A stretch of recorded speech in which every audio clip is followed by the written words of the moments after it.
एक सुंदर जंगल था। उस जंगल में एक शेर और एक सियार रहता था। सियार शेर की गुलामी करता था। शेर जो भी शिकार करता था उसमें बचा हुआ जो भी होता था वह सियार खाता था। इस तरह सियार के दिन कटते जा रहे थे और सियार हमेशा अपनी स्वामी भक्ति दिखाता था। इस तरह सियार रोज एक शिकार शेर के लिए लाता था और शेर बैठे ही बैठे अपने घर में उस शिकार को खाता था। इस तरह शेर के भी दिन कट रहे थे, लेकिन सियार अंदर ही अंदर बहुत ही क्रोधित था शेर से, क्योंकि उसे मन अनुसार खाना नहीं मिलता था। वह शेर को छोड़ना चाहता था, लेकिन मजबूरी थी उसकी। इसी तरह रोज की तरह सियार शिकार की तलाश में एक गांव की ओर चल पड़ा और रास्ते में वह हमेशा यही सोचता था, अगर शिकार नहीं मिला आज तो शेर मुझे मार कर खा जाएगा। इसी तरह वह रास्ता आगे बढ़ता हुआ जा रहा था और जैसे ही वह गांव में पहुंचा उसे एक बकरी दिखाई पड़ी। वह मन ही मन बहुत खुश हुआ। उसने मन में बोला, अरे वाह क्या किस्मत है, मुझे शिकार के लिए अब ज़्यादा भटकना नहीं पड़ेगा। इसी बकरी को मैं शेर के पास ले जाऊंगा। इसके बाद बकरी ने सियार से बोला, सियार भाई मेरी मदद करो, मैं रास्ता भूल गई हूँ, मुझे घर जाना है, प्लीज मेरी मदद करो। इसके बाद सियार ने बोला, तुम चिंता मत करो बकरी, मैं तुम्हारे घर का रास्ता बता दूंगा। तुम्हें डरने की कोई आवश्यकता नहीं है। हो सके तो मैं तुम्हें तुम्हारे घर तक ही छोड़ दूंगा। बकरी बोली, नहीं भैया नहीं, मुझे सिर्फ अपने घर का रास्ता बता दो, मैं भूल गई हूँ। इस तरह बकरी उस दुष्ट सियार के झांसे में आ जाती है और उसके साथ जाने को तैयार हो जाती है, क्योंकि उसकी भी मजबूरी थी। और सियार उस बकरी को लेकर चला जाता है शेर के पास। आज तो शेर निश्चित ही उस बकरी को मार देगा। इस तरह जब शेर के पास सियार ने उस बकरी को लाया तो शेर बड़ा खुश हुआ और बोला, वाह सियार वाह, तूने तो कमाल ही कर दिया। ए बकरी, रोज रोज एक ही जानवर को खाकर मेरा भी मन ऊब गया है। आज बकरी बकरी का मांस खाए हुए मुझे बहुत दिन हुआ। अब तो शेर को रहा नहीं जा रहा था। उसे बहुत दिन के बाद कोई अच्छा मांस खाने को मिला। वह बकरी पर अटैक कर देता है और एक ही अटैक में वह बकरी को मार देता है। बेचारा सियार, उसे फिर कुछ नहीं मिला। वह यूं ही इस ताक में था कि बचे हुए कुछ मांस को मैं खा जाऊंगा, पर शेर ने पूरा मांस चपट कर गया। वह शेर को छोड़ना चाहता था, लेकिन डरा हुआ था कहीं शेर उसे मार ना दे। फिर से सियार शेर के शिकार के लिए जंगल की ओर चल पड़ता है और वह इधर उधर ताकता है, लेकिन कुछ नहीं मिलता है। लेकिन सियार की भी मजबूरी थी, उसे हर हाल में शेर के लिए शिकार लाकर देना ही था। उसी जंगल में एक खूंखार बाघ भी रहता था। बाघ भी अब तक बहुत से जानवरों को शिकार बना चुका था। जंगल के जानवर उस बाघ से त्रस्त थे, क्योंकि एक तरफ शेर का डर और दूसरी तरफ बाघ का डर। उससे जंगल के सभी जानवर धीरे धीरे खत्म हो रहे थे। आज ही बाघ ने एक सुअर का शिकार किया था और इस पहले भी बहुत से जानवरों को वह मार चुका था।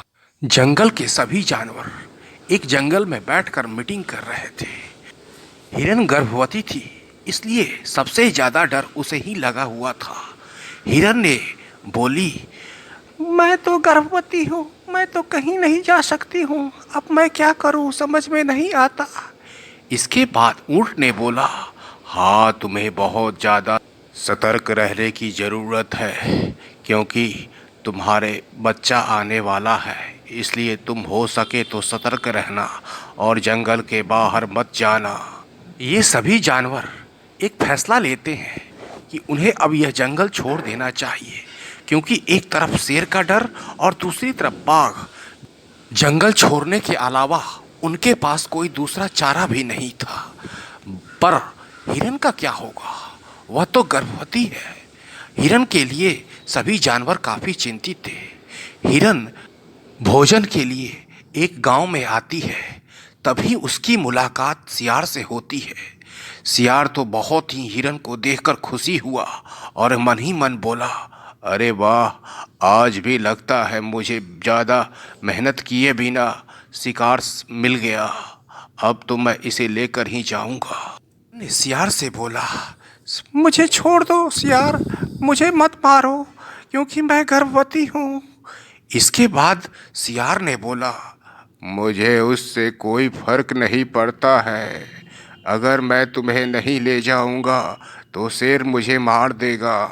इसके बाद हिरन ने बोला, नहीं प्लीज मुझे छोड़ दो, तुम्हारे पास भी तो बच्चे हैं। अब ऐसा लग रहा था कि सियार का दिल थोड़ा थोड़ा पिघल रहा था। सियार ने हिरन से बोला, ठीक है, मैं इस पर विचार करता हूँ। ऐसा करो, तुम कुछ दिन के लिए जंगल में छुप जाओ, उसके बाद मैं शेर को मना लूँगा। हिरन की तो जान बच गई। सियार ही शेर के पास पहुंचा और बोला, सरदार, एक खबर लाया हूँ।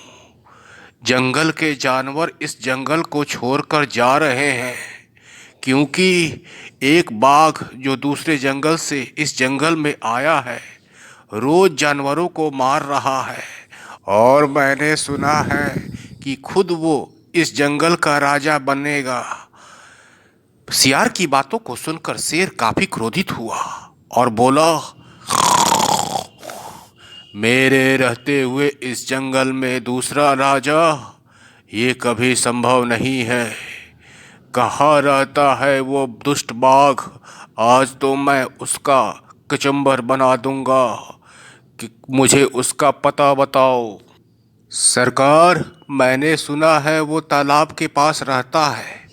शेर बाघ को खोजते हुए तालाब के पास पहुंच गया और बोला, क्यों रे बाघ, मैंने सुना है तू इस जंगल का राजा बनने के लिए उतारू है और रोज तू इस जंगल के जानवर को मार रहा है। तू जानता है ना मैं कौन हूँ? इस जंगल का राजा हूँ। चल यहाँ से निकल जा जल्दी, नहीं तो मैं तुझे मार दूंगा। बाघ ने बोला, चल हट, मैं नहीं जानता तू क्या है। मैं भी बाघ हूँ, मैं तुझसे लड़ सकता हूँ और तुझे हरा भी सकता हूँ। बाघ की बातों को सुनकर शेर तो गुस्से से लाल हो गया और गुर्राते हुए बोला, लगता है तेरे दिल से डर समाप्त हो गई है। इसके बाद बाघ और शेर में जबरदस्त जंग शुरू हो जाती है और जंग काफी देर तक चलती है। ऐसा लग रहा था कि दोनों एक दूसरे को मार देंगे और अंत में ऐसा ही हुआ। दोनों लड़ते लड़ते थक गए थे और दोनों ने वहीं जमीन पर गिरकर प्राण त्याग दिया। और जंगल में जितने भी जानवर थे, जब उन्होंने सुना कि दोनों बाघ और शेर मारे गए, जंगल में खुशी की लहर दौड़ और सभी जानवर ने मिलकर सियार का धन्यवाद किया। इससे यही शिक्षा मिलती है कि कभी किसी की चाटुकारिता नहीं करना चाहिए, अपने स्वाभिमान पर ही भरोसा करना चाहिए। सब्सक्राइब, लाइक और share my video if you like my video. Thank you.